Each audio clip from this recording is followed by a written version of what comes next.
For centuries, Russians and Chechens have lived at odds. More than 100 years ago, Russia finally conquered the tiny southern republic. But the Muslims of the Caucasus Mountains remain fiercely independent and maintain close ties with the Islamic world. Despite ethnic and cultural differences, the Kremlin still considers Chechnya an inseparable part of Russia. The region is rich in oil and a vital buffer zone between Russia and the Middle East. Most important, Boris Yeltsin worries that letting one republic go could lead to the disintegration of the entire Russian Federation. In 1991, as the Soviet Union was falling apart, Chechen leader Zhokhar Dudayev declared freedom from Russia. Since then, keeping Chechnya has been difficult, as Moscow tried unsuccessfully to quell the tough and defiant separatists. But when negotiations broke down, President Yeltsin sent in troops. For Russia, the war started off badly. Chechens put up strong resistance, and even worse, some Russian field commanders refused to follow orders. Others said they wanted to avoid an unpopular conflict like the war in Afghanistan. The military are just humans. They do not wish to be involved in a police action. This is simply a degradation of the armed forces of Russia. When ground forces didn't advance, Yeltsin turned to air power. Russian combat planes bombed residential neighborhoods in the Chechen capital city.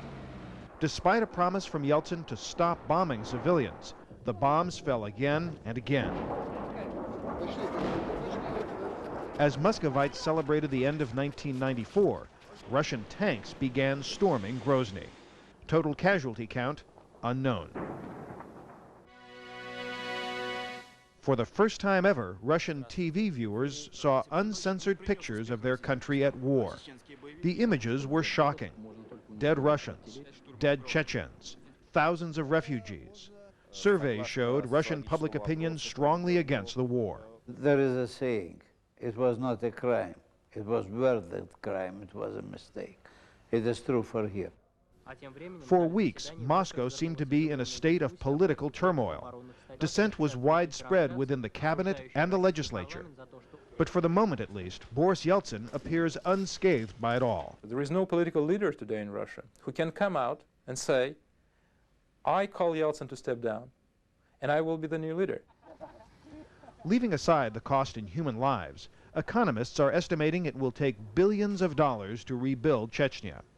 Keeping thousands of troops in a war zone is also expensive.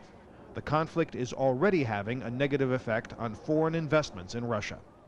Even if the Caucasus War doesn't destroy Boris Yeltsin's career, a disgruntled army increases the risk of political instability. That could turn this from an internal Russian problem to an international catastrophe. Terry Phillips for CBS News, Moscow.